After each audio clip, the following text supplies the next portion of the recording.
ବନମାଳୀପୁର କୁଶଭଦ୍ରା ନଦୀ ଉପରେ ଯୋଉ ବ୍ରିଜଟି ଅଛି ଅତ୍ୟନ୍ତ ପୁରୁଣା ବ୍ରିଜ। ବହୁଦିନ ଏ ବ୍ରିଜ ତିଆରି ହେଇଛି, ଦୀର୍ଘ ବର୍ଷ ହେଲା।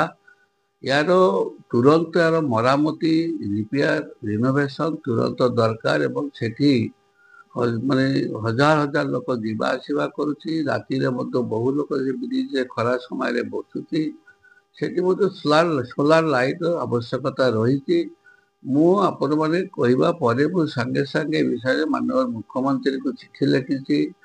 ଆଦରଣୀୟ ଯେ ଅଛନ୍ତି ଆମର ୱାର୍କସ ବିଭାଗର ମନ୍ତ୍ରୀ ମିନିଷ୍ଟର ଶ୍ରୀଯୁକ୍ତ ପୃଥ୍ୱୀରାଜ ହରିଚନ୍ଦନଙ୍କୁ ବି ଚିଠି ଲେଖିଛି।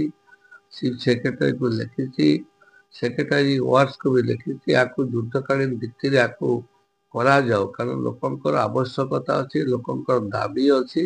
ତେଣୁ ମୁଁ ଆଶା କରୁଛି ଏ କାର୍ଯ୍ୟ ଖୁବ ଶୀଘ୍ର ହେଇଯାଇପାରେ ବା କାର୍ଯ୍ୟ ଆରମ୍ଭ ହେଇପାରେ ଏବଂ ବନମାଳୀପୁର ବଜାରର ମଧ୍ୟ ଓସାର ହେବା ଦରକାର, କାରଣ ସେଠି ଏତେ ଜନଗହଳି, ସନ୍ଧ୍ୟାବେଳେ କୌଣସି ଗାଡ଼ି ମଟର ଯିବା ପାଇଁ ବହୁତ କଷ୍ଟ।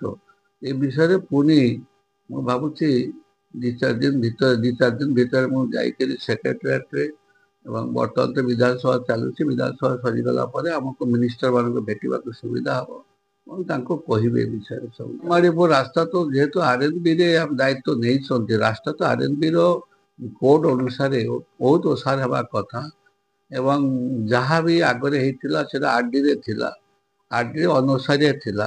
ଆର୍ଏନବିରେ ଓସାର ହେବା ଦରକାର। ୟାର ନିୟମ ତାର ନିୟମ ଭିନ୍ନ ଅଛି।